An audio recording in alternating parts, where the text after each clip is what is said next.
हमारी पिछली वीडियो सुनकर अंकिता ने पूछा है कि मुझे मेरी फैमिली कुछ ट्रेडिशंस और कस्टम्स को मानने के लिए फोर्स करती है।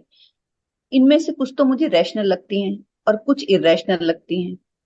ये जो फास्ट करने पड़ते हैं या मंदिर जाने के नाम पर ये जो सुपरस्टिशंस होते हैं, ये मुझे इरेशनल लगते हैं। तो मैं इनको फॉलो नहीं करना चाहती, लेकिन मेरे लिए इन्हें ना मानना मेंटल ट्रबल हो जाता है। फॉलो नहीं करती तो लगता है कि मैं अपने ही परिवार और सोसाइटी के अगेंस्ट जा रही हूँ। देखो, अंकिता की समस्या है कि कुछ ट्रेडिशंस उसे रैशनल लगते हैं और कुछ इरेशनल। और जो भी परंपराएं यानी जो भी ट्रेडिशंस उसे इरेशनल लगती हैं, उन्हों उन्हें फॉलो करने से उसे इरिटेशन भी हो सकता है। देखो, जो भी तुम्हें करना अच्छा नहीं लगता और करना पड़ जाता है, तो उससे इरिटेशन होना तो स्वाभाविक है। और जहां तक परंपराओं को फॉलो करने की बात है, एक बार अवेयरनेस में उसे देखते हैं कि ये परंपराएं होती क्या है। परंपरा यानी किसी और का ज्ञान, यानी किसी ने बताया आपको कि ऐसा ऐसा करो और फिर ऐसा ऐसा करने से ये हो जाएगा। जैसे कि सोमवार का या किसी भी खास दिन का व्रत रखो, रोज प्रार्थना करो या किसी खास मौके पर कोई खास तरह की पूजा करो, वगैरह वगैरह। पर परंपराएं सिर्फ यही नहीं है। परंपरा का इतना ही मतलब है कि कोई और तुम्हें बताता है कि ऐसा करने से वैसा होगा। किसी को भी फॉलो करना अपने आप में एक परंपरा है, एक ढंग है जीवन जीने का। परंपरा ये भी है कि जैसा घर के बड़े कहें वैसा करना चाहिए। इसलिए तो जब तुम उनके कहने पर किसी रीति रिवाज या परंपरा को नहीं मानती, तो तुम्हें गिल्ट होता है और तुम्हें लगता है कि तुम उनके अगेंस्ट जा रही हो। तो कह सकते हैं कि परंपरा यानी दूसरों के द्वारा दी गई नॉलेज या उधार ज्ञान, यानी किसी और ने तुम्हें बताया और अब ये तुम्हारे भी विचार बन गए। और बड़े होने पर कुछ बातें तुम्हें सही लगी, कुछ सही नहीं लगी। जो सही लगी वो तुम्हारी भी सोच बन गई और वही तुम्हें रैशनल लगने लगे। हाँ, बिल्कुल। ये परंपराएं, ये रीति रिवाज हमारे अपने अनुभव से, खुद के सोच से, विचार से नहीं आए, बल्कि किसी और ने बताया और हमने मान लिया। हमने इसके बारे में कुछ सोचा ही नहीं, ना कभी वेरीफाई किया कि जिस मकसद के लिए ये सब किया जा रहा है वो हो भी रहा है या नहीं। तो क्या आपका मतलब है कि परंपराओं को मानने से कोई फायदा नहीं है, इन्हें मानना गलत है? देखो सुमिता, मैं नहीं कह रही कि ये परंपराएं सही हैं या गलत। ना मैं कह रही हूँ कि ये रैशनल हैं या इरेशनल। मैं कह रही हूँ कि ये परंपराएं किसी और के द्वारा सोचा हुआ या किसी और के अनुभव से निकला हुआ ज्ञान है जो तुम्हें दे दिया गया है। ज्यादातर हम लोगों को इनके बारे में स्पष्टता नहीं है। तो किसी को कोई परंपरा रैशनल लग जाती है तो किसी को कोई और। यानी सभी का अपना अपना सेट है रैशनल या इरेशनल लगने वाली परंपराओं का। असल में तो दो ही बातें हो सकती हैं, या तो तुम किसी दूसरे की धारणा को या दूसरे के किसी विचार को फॉलो करते हो, या फिर तुम हर चीज को सीधा सीधा अपने अनुभव से जानते हो। यानी तुम अपने ही अनुभव से जान सकते हो कि मंदिर जाकर टीका लगा लेने से पेपर में नंबर अच्छे आते हैं या नहीं आते। पेपर में अच्छे नंबर लाने के लिए मेहनत करनी पड़ती है। इस बात को तुम अनुभव से जान ही सकते हो। और अगर इस तरह से हर मामले में तुम अपने ही अनुभव से जान लो, तो तुम्हारे मन को स्पष्टता हो जाती है और फिर भीतर कोई सोच विचार या कुछ खोजने का विचार बचता नहीं है। किसी से पूछने की भी जरूरत नहीं लगती।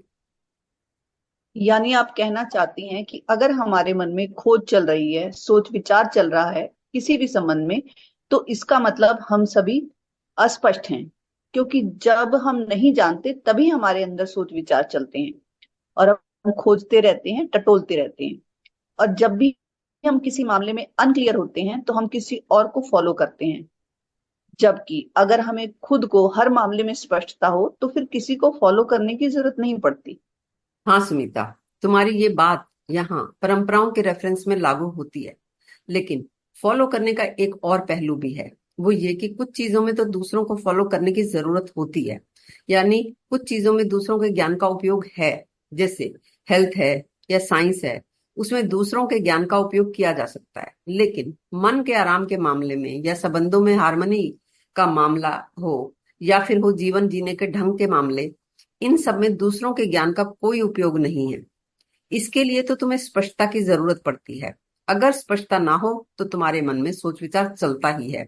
फिर तुम कह देते हो कि मैं बहुत सोचती हूँ, और तुम पूछते हो कि इस बहुत सोचने को कैसे कंट्रोल किया जाए, या पूछते हो कि क्या ऐसा हो सकता है कि हमारे दिमाग में एक भी विचार ना उठे, जो कि असंभव है। हाँ बिल्कुल सही कहा आपने। जो अस्पष्ट मन है वो ऐसा ही असंभव उपाय मांगता है। समस्या कुछ और है, उपाय कहीं और किए जा रहे हैं। सोच विचार को कंट्रोल करना सही डायरेक्शन नहीं है।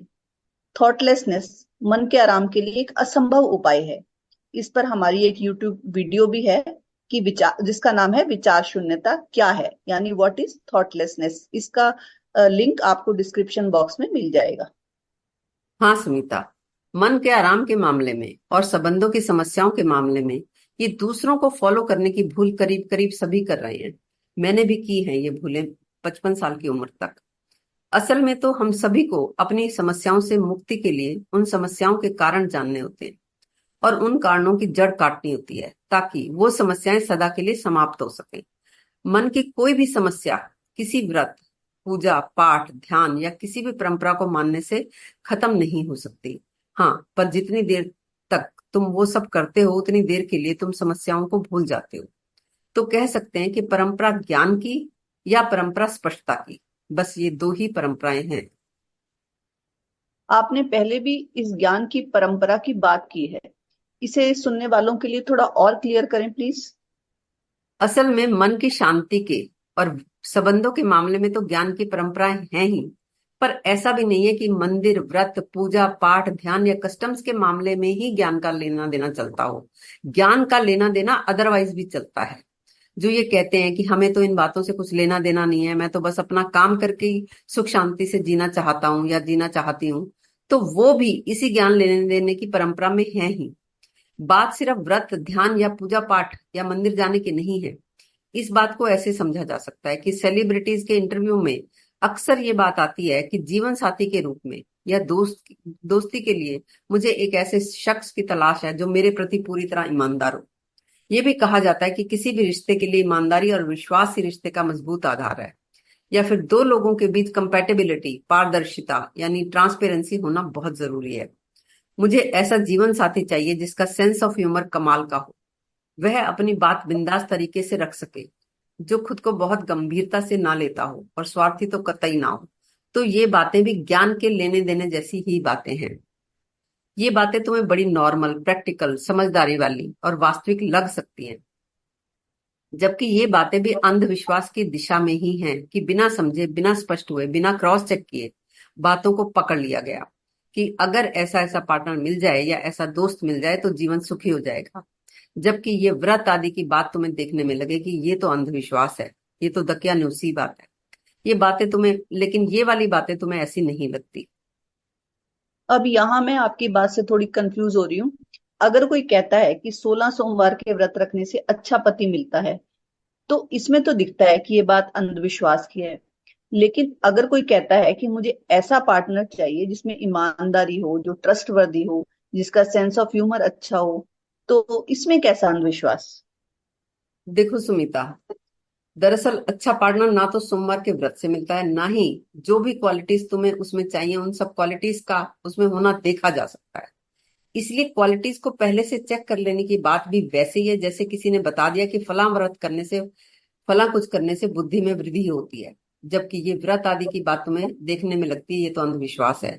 और ये ईमानदारी की बात, ट्रस्टवर्दी होने की बात या सेंस ऑफ ह्यूमर की बात तुम्हें ऐसी नहीं लगती। ऐसी बातों से तुम्हें लगता है कि अगर ऐसा ऐसा पार्टनर मिल जाएगा तो जीवन सुखी हो ही जाएगा। तुमने कभी सोचा ही नहीं कि ये बातें तो सभी जानते हैं, और आज ही नहीं, कुछ साल पहले से ही लोग यही बातें या इसी तरह की बातें करते रहे हैं, और करीब करीब सभी इन बातों को एक तरह से अपने लेवल पर देखकर ही शादी की तरफ बढ़ते हैं। पर फिर भी शादी के बाद दिक्कतें आती ही हैं। जब तक कोई इश्यूज ना हो तब तक तो सेंस ऑफ ह्यूमर अच्छा लगता है। जैसे ही आपस में कोई इश्यूज होते हैं तो वो ह्यूमर या वो मजाक भी अच्छा लगने की बजाय चुभने सा लगता है। और जहां तक ईमानदारी की बात है तो हम सभी ईमानदार तो होते ही हैं। बचपन से हम पूरी ईमानदारी से जैसा लगता था वैसा कह ही रहते। हमें कोई अच्छा लगता था तो अच्छा कहते थे, बुरा लगता था तो बुरा कहते थे। लेकिन हमें ईमानदार रहने ही नहीं दिया गया, हमें व्यवहारिक बना दिया गया। हमें बताया गया कि किसी को भी गंदा नहीं कहना चाहिए। यहाँ मेरा एक प्रश्न है आपसे कि आपने एक ऑडियो में कहा है कि या तो आप व्यावहारिक हो सकते हैं या ईमानदार। इसे थोड़ा क्लियर करें प्लीज। हाँ सुमिता, जैसा कि मैंने कहा, पैदा तो हम सभी ईमानदार ही होते हैं। तभी तो बचपन में जैसा लगता था वैसा तुम कह ही रहे थे। तुम्हें कोई गंदा लगा तो गंदा कह रहे थे, अच्छा लगा तो अच्छा कह रहे थे। ईमानदारी थी इसमें। कोई गलत लगा तो गलत कह रहे थे, पढ़ाई तुम्हें बेकार लगी थी तो तुम बेकार कह रहे थे, तुम सब कुछ सीधा सीधा कह रहे थे, ईमानदार तुम थे। लेकिन तुम्हें व्यवहारिक बना दिया गया। व्यवहारिक का मतलब जैसा तुम्हें लगता है वैसा मत कहो, जैसा कहना उचित है वैसा कहो। इस सेंस में तुम या तो ईमानदार हो सकते हो या व्यवहारिक हो सकते हो। हाँ बिल्कुल, मैं रिलेट कर सकती हूँ आपकी इस बात से। जैसे कि ये बात हवा में तैरती ही रहती है कि ईमानदारी जीवन का सबसे मजबूत आधार है। और हमारे खून में ये बात इतनी रम गई है कि हर लड़का लड़की ये चाहता है कि उसका पार्टनर पूरी तरह ईमानदार हो। जबकि हम सभी का अनुभव है ही कि अगर कोई वाइफ अपने हस्बैंड को या हस्बैंड ही अपनी वाइफ को ईमानदारी से सारी बातें कह दे, यानी अगर वो कह दे कि तुम्हारी ये बात मेरी नजर में गलत है, या तुम्हारी मॉम ऐसी है, या तुम्हारे पापा ऐसे हैं, या फिर तुम्हारी ये चॉइस तो अच्छी नहीं है, या तुम्हारी ये ड्रेस मुझे पसंद नहीं है, तो किसी को भी ये ईमानदारी पसंद नहीं आ सकती। हाँ, और ये सब सुनकर हस्बैंड को लगेगा कि जो भी उसकी वाइफ कह रही है ये सब नेगेटिव थिंकिंग है, इसलिए ये तो कहना ही नहीं चाहिए। तो जो बात तुम्हें ईमानदारी लग रही होती है वो दूसरे को नेगेटिव थिंकिंग लग सकती है। तो ईमानदारी की व्याख्या दोनों की अपनी अपनी होगी। ऐसे ही जो ट्रेडिशंस तुम्हें रैशनल लगते हैं उनका आधार भी तो किसी के द्वारा दिया गया ज्ञान का विचार ही है। लेकिन जब तुम्हें कोई कहे कि भूखे रहने से तुम्हारी ये मनोकामना पूरी होगी, तो तुम्हें लगता है कि ये कैसे हो सकता है, ये तो तुम्हें इरेशनल लगेगा ही। तुम्हें लगता है कि परमात्मा को कैसे इस बात से खुशी हो सकती है कि मैं अपने शरीर को तकलीफ में रखूं। ऐसा सोचकर तुम्हें लगता है कि तुम बड़ा रैशनल सोच रही हो। पर ईमानदारी के बारे में सभी को अपनी अपनी व्याख्या रैशनल लगती है। तुम्हें ये तो लगता है कि व्रत से मनोकामना पूरा होना तो रैशनल बात नहीं है, लेकिन जैसा लगे वैसा ही कहने को ईमानदारी कहा जाए, इसमें तुम भी स्पष्ट नहीं हो। वहां तुम्हें भी लगेगा कि ईमानदारी का मतलब ये तो नहीं कि किसी का दिल दुखा दिया जाए। तो व्यवहार के मामले में कुछ ज्ञान की बातों को तुमने अंधविश्वास की तरह ही पकड़ा हुआ है। तुम्हें उन बातों में प्रोग्राम्ड कर दिया गया है कि ईमानदार तो होना ही चाहिए। ईमानदार तुम हो नहीं, ना तुम चाहती हो कि दूसरे ईमानदारी से तुम्हें अपनी बात कहें।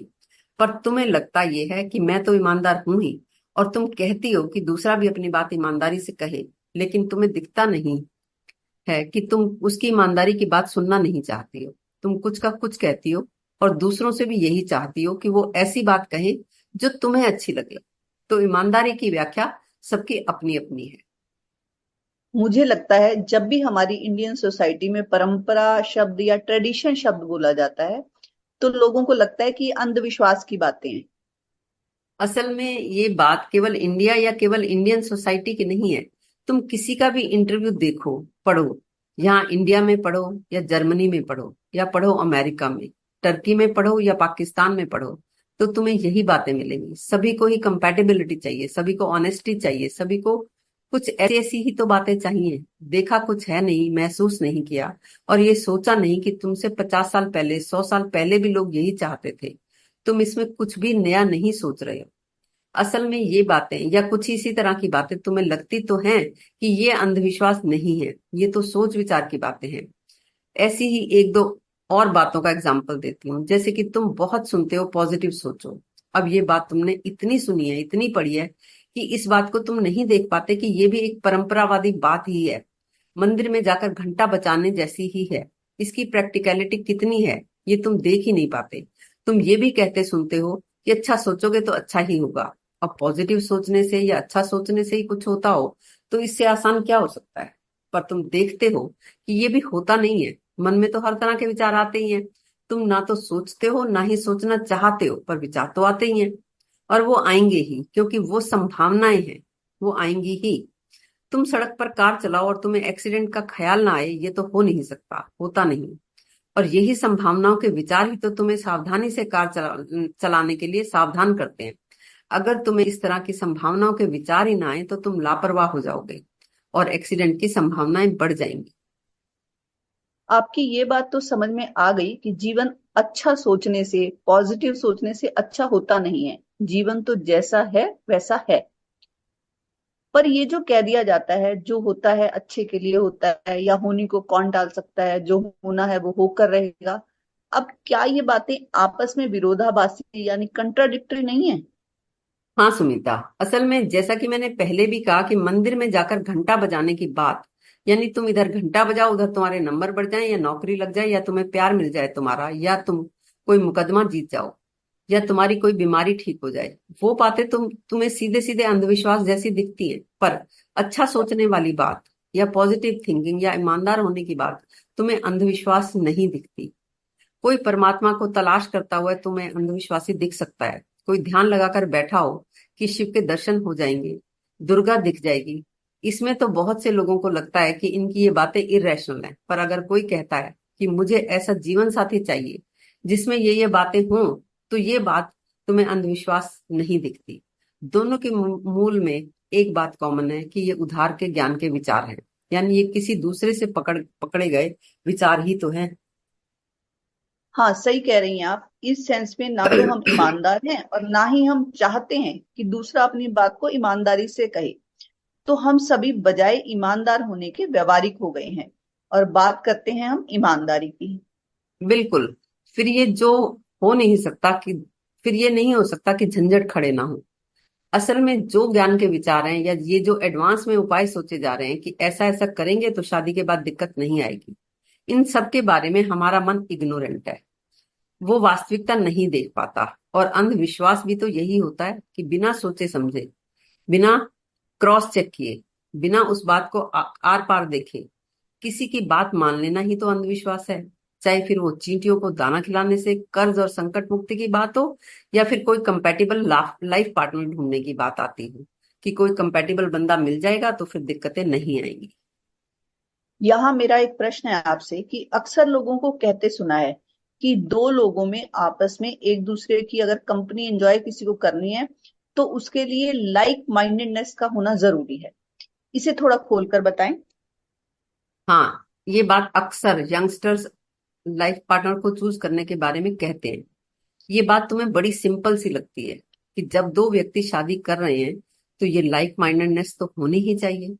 इस बात को ऐसे समझे कि जैसे एक इंटरव्यू में सोनाक्षी ने कहा कि लाइफ पार्टनर में कंपेटेबिलिटी, ईमानदारी, ट्रस्टवर्दीनेस, सेंस ऑफ ह्यूमर होना ही चाहिए, या उसे स्वार्थी नहीं होना चाहिए। अब यही बातें तो उसका पार्टनर भी चाहेगा ही, तो एक तरह से ये लाइक माइंडेडनेस तो हो ही गई। कौन कहेगा कि मुझे बेईमान साथी या बिना सेंस ऑफ ह्यूमर के और स्वार्थी पार्टनर चाहिए? कौन कहता है कि मुझे कंपेटेबिलिटी या ट्रस्टवर्दी पार्टनर नहीं चाहिए? तो लाइक माइंडनेस में कसर क्या बची? सभी तो सुख शांति से प्यार से रहना चाहते हैं। सभी चाहते हैं कि उसका पार्टनर उसके पेरेंट्स की इज्जत करे। सभी समाज का भला चाहने वाले होते हैं। सभी को लगता है कि सोसाइटी को गिव बैक करना ही है और लाइफ को एंजॉय भी तो करना ही है। तो एक तरह से लाइक माइंडनेस तो है ही, और इसी तरह की बातें दोनों में हो तो ये कंपेटेबिलिटी भी तो यही है। बात तो सही है, हम लोग समझे बिना ही इस कंपैटिबिलिटी के विचार को रैशनल समझ लेते हैं। ऐसे ही अगर किसी के भी रैशनल विचारों को खोदा जाए तो उसमें कुछ नहीं निकलेगा। पर तुम इन्हीं ज्ञान के विचारों के सहारे जीवन जीते हो। ये विचार तुम्हारे लिए ऐसे ही हैं जैसे अंधे के लिए लाठी। तुमसे ये लाठी छीन ली जाए तो तुम्हारी जान निकलती है। तुम्हें लगेगा कि ये क्या बात हुई, कंपैटिबिलिटी तो चाहिए ही होती है। अगर तुमने किसी बॉयफ्रेंड में कंपैटिबिलिटी देख ली तो तुम इसके बारे में कुछ भी नहीं सुनना चाहोगी, क्योंकि उससे शादी करने के लिए तुम्हारे मन में यही तो आधार है। अब तुम्हारा जो उलझा हुआ दिमाग है, तुम्हारी वो जो ईमानदारी की व्याख्या है, उस हिसाब से देख लो कि तुम्हें क्या लगता है, क्योंकि तुम्हें तो पता ही नहीं है कि क्या तुम्हारी ईमानदारी है और क्या तुम्हारी व्यवहारिकता है, और कैसे तुम्हारी ईमानदारी को दबा दिया गया है, तुम्हारे मन को कैसे उलझा दिया गया है, तुम्हें पता ही नहीं है। ईमानदारी के संबंध में तुम्हारा अंधविश्वास है। तुम्हें पता ही नहीं है कि बस तुमने अपने आप को ईमानदार मान लिया है, और तुम सामने वाले से ईमानदारी की उम्मीद तो करती हो, पर चाहती ये हो कि वो व्यवहारिक बात करे। वो ईमानदारी से बात करता है तो तुम्हें वो नेगेटिव बात लगती है। तो ना तो तुम खुद ईमानदार हो, ना ही उससे ईमानदारी चाहती हो। असल में ये बातें इम्प्रैक्टिकल हैं, इम्पॉसिबल हैं, इसीलिए ये व्यर्थ हैं। लेकिन हम अस्पष्ट होते हैं, उलझे होते हैं, इसलिए हमें ये बातें उपाय की तरह दिखती हैं। लगता है कि ये बातें तो कितनी सीधी और साफ हैं। बिल्कुल ऐसे ही किसी को दिख सकता है कि चींटी के मुंह में दाना गया, उसकी आत्मा प्रसन्न हुई, परमात्मा को उसने सिग्नल भेजे, और परमात्मा ने तुम्हारे संकट दूर कर दिए। It is also very simple thing. हर प्राणी में आत्मा है, तुम्हें समझ में आता है। तुम्हारी भी आत्मा है। कोई तुम्हें दाना देता है यानी कोई तुम्हें अच्छी चीज देता है तो तुम्हारा मन प्रसन्न होता है। तो ऐसे ही चींटी को दाना दिया तो उसकी भी आत्मा प्रसन्न हुई, और आत्मा सो परमात्मा। आत्मा का कनेक्शन तो परमात्मा से है ही। अगर तुम कुत्ते बिल्ली चींटी कौवे को कुछ भी खिलाते हो तो उनकी आत्माएं प्रसन्न होती हैं, और फिर सिग्नल तो ऊपर जाते ही हैं। परमात्मा के पास सिग्नल चले गए, परमात्मा को पता लग गया, उसने कहा कि इसके संकट दूर कर दो। अब इस लॉजिक में कहाँ कमी है? क्यों नहीं हो सकता ये रैशनल? ऐसे तो सभी कहते हैं कि मैं तो फालतू की परंपराओं को नहीं मानता, मैं तो काम की परंपराओं को ही मानता हूँ। पर ये बात है तुम्हारे देखने की, क्योंकि तुम ही किसी को रैशनल, किसी को इरेशनल देख लेते हो, जो कि सभी देखते हैं। पर हाँ, सिलेक्शन सभी का अपना अपना है। कौन किसको रैशनल और किसको इरेशनल देख ले ये पता नहीं है। तुम्हारे विश्वास की बात, कंपेटेबिलिटी की बात, ट्रांसपेरेंसी की बात भी लॉजिकल है, तो ये बात भी तो लॉजिकल होनी ही चाहिए।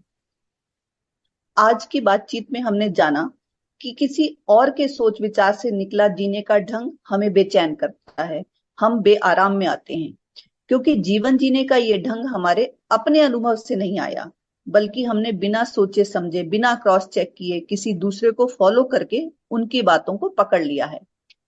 खुद को यदि हर मामले में स्पष्टता हो तो फिर किसी को फॉलो करने की जरूरत ही नहीं पड़ती। एक कंफर्टेबल लाइफ के लिए जरूरत है मन और जीवन के स्वभाव के प्रति स्पष्टता की। उम्मीद करती हूँ कि आज की बातचीत आपके लिए यूजफुल रही होगी। थैंक यू सो मच हमें अंत तक सुनने के लिए।